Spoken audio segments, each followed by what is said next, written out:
Hello everybody, this is Buggy the Goat again. I hope you're feeling well. This is gonna be a magician tier list. Starting right with our fillers, which is gonna be our 9-star food. So Hogback is gonna be a crazy good food. Is really easily obtained at the guild shop. So I would put him as the best food for champ besides Absalom. So he's gonna be really good as a food, and that's it. Or if you just need a 6-star for your poneglyph. Buggy can be used. Is gonna be a so-so filler if you want for your 9-star, because he can do heal down and he can do sluggish. But that's about it. That's about Buggy. Sadly, maybe we can get a new version of Buggy in the future, but for now this is the only Buggy we have. And you can use him as a filler and feed him later on. The best magician in the game, at least for me, as a disruptor, which is somebody that CCs the enemy team and make them not be able to attack or just debuff them, is gonna be Ace. He's gonna go up to triple S, straight into it, and you will ask me why. Because Ace is just the best magician in the game. In the first turn, everyone will get slowed in the enemy team. He has 2 AoE effects, so 2 AoE skills. With the first one, he will decrease the attack of everybody in the other team, as well as decreasing their speed, or slowing them if you prefer. And in the second skill, he will try to do everyone on sluggish, which they will be stunned. So Ace for me is a no-brainer on triple S. He has everything you want in a magician and everything you want in a disruptor. We will go with BBNW. For me, BBNW will be alone on A or S minus, just by himself. But if you pair him with Katakuri or Luffy and W, he will go just straight to S plus or triple S, because he's gonna be part of Emperor team. At least for me, is gonna be doing massive amounts of damage with Luffy and Kata, and he will always be the main source of CC for Emperor teams with his AoE sluggish on his second skill. And he also will be exploding the delayed damage that Luffy and Katakuri will be doing on the enemies. BB champ, this guy is a real champ, bros. Trust me. BB champ, the longer the game goes, the better he gets. More speed he gets, the more damage he will do. And he will do true damage, meaning that no defense can stop him. He will do, let's say, if somebody has 10,000 HP and 6,000 defense, and I will do somewhat of a 10,000 damage attack, it will go through defense, and I will be able to do, like, let's say 3,000 damage to the tank. But BB, since he has true damage, you will not care about defense, and you will do the whole 10k to the enemies, which is pretty damn good. Also, he has Pierce on his kit, and you will be a pretty solid DPS for any comp that wants to run a magician.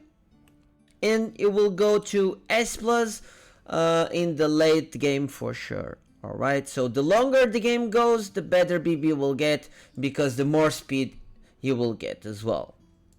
Bellamy, I don't think he's that good. It's just gonna be a filler for me. I think he's even worse than Buggy, to be fair. So I would not run him, just as a filler if you want. If you don't, just feed him. Dofi, I will put him in S. People are just starting to realize how good Dofi is. He can strip everybody from the other team, meaning that he can steal the buffs that the enemy have and for himself. He has a lot of dodge as well. He has a lot of speed. He can do a lot of CC as well with his first skill. If you put magician combo on him, he will be a really force to reckon with. Trust me, if he gets 1 or 2 discards out, which will be confusing the enemy and making them attack themselves, you will be winning the game. because you will have two enemies from the enemy team attacking each other and not damaging your own team and not putting skills on yourself. Drake for me is one of the best free-to-play options that you have for a disruptor or a magician. It's really good. It's really good for niche uses as well. If you're against heavy healing comp, you can run Drake. If you're going against Impel Down, definitely run Drake. It's really good there. But if you want to run him as a filler till 9 stars, it's gonna be amazing. I have one at 9 stars at the moment, and I'm loving Drake. I'm just gonna replace him when I get someone better than him, and when I want to do a 10 stars. So Nami, for me, she's just gonna be a filler, and she's gonna be S- on Straw Hats, just due to her being Straw Hat, and that's about it. Other than that, I would not run Nami.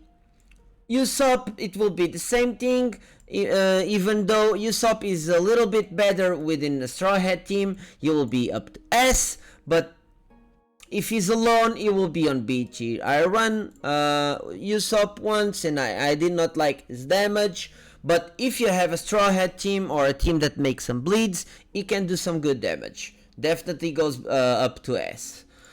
Sabo, this guy, I would put him on S-. Why? He has a 100% chance to heal block. If you run after 6 stars, if you run Ace and him, they will be a major force to be reckoned with. You will be doing more damage because Ace is gonna be slowing the enemies. AoE, you will be doing more damage if the enemies are above 70% of HP. And if the enemies are below 65% HP, you will be doing AoE defense break or even single target defense break, which is Pierce. It's called the Pierce mechanic in this game. So Sabo will get a really good value with Ace, so I would just put him between A and S- without Ace. With Ace he goes straight to S, and that's my own opinion on the Mera. For Kizuru, so Kizuru, this guy is really annoying to deal with and is really annoying to put on the tier list, and I will explain why. Because in the early game, till he's up to 9 and 10 stars, he's gonna be sitting on A. He's not gonna do too much damage, and he's not gonna be too useful for you. After he reaches 9 star though, and 8 and 10 star, he goes straight up to S. And the longer the game goes, you will be going on higher rankings, S plus and to triple S in the late game. And why? Because Kizuru, he can strip buffs and do damage based on health percentage that the enemy have. So if you're dealing with the boss, Kizuru will do insane amount of damage if the boss have buffs, of course, or if the enemies are like 13 stars or something like that. We don't even know if 14 stars is a thing in the future. You will be also doing some crazy good damage. So keep an eye out for Kizuru. It's just not good in the early game, but he will definitely be very good in the late game. And now this guy is weird. People don't value him too much, but if you need CC in your team, is your best bet to go, because he has the highest chance in the game to sluggish, and he can do frontline as well for magician teams. So if you're running a magician team, he can definitely be on your frontline because he has a shield based on his attack. So he can definitely do the job. I would still put him on A because he has a niche use. Sentomaru and Magellan, I would put both on S- because they are heavy marine teams based. So Magellan is gonna be doing damage based on the enemies that are alive. The less enemies that are alive, the more damage you will do. And you will also increase the damage of your marines. And also Sentomaru, you will be doing AoE Pierce and AoE CC, AoE Sluggish, so you will be doing great for those type of AoE teams that Marines like to do. And that's about it for Magicians. I hope you guys enjoyed. This is all for now. This is Buggy the Goat going out. Peace out, guys. Have a good day.